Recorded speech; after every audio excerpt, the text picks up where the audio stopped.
So, what's the order of items that are contained in a bill title? California's Constitution in Article 4, Section 9 requires every bill to have a title. This provision of the Constitution says a statute shall embrace but one subject, which shall be expressed in its title.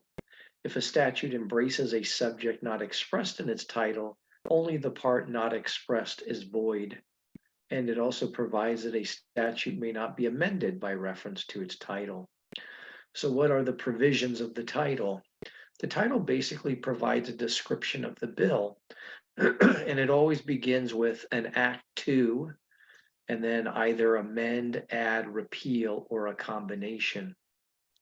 So, the practice in California and many other states is to include the references to the specific code sections and of the code itself, like government code, business and professions code, vehicle code, and whether the bill adds, amends, or repeals those different code sections.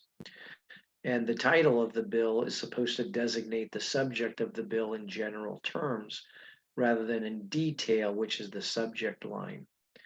Also, as part of the bill's title, it contains a relating clause at the end, such as relating to transportation or relating to government finance or relating to taxation. And this language, of course, expresses the subject matter of the bill as part of the title, which is required by the Constitution.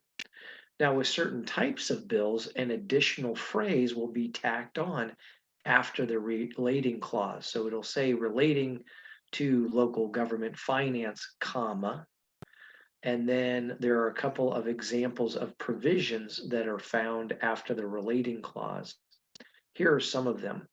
A tax levy, which states after the relating clause, to take effect immediately, comma, tax levy. For an appropriation bill, after the relating clause says, making an appropriation therefore. A bill that contains an urgency clause after the relating clause will state declaring the urgency thereof, comma, to take effect immediately. For a bill that calls an election, it will say after the relating clause, calling an election, comma, to take effect immediately. And for bills that are the budget, a budget trailer bill, it'll say after the relating clause, making an appropriation therefore to take effect immediately, bill related to the budget. So those are just some examples of additional provisions that can be found after the relating clause, all of which are a part of the bill's title.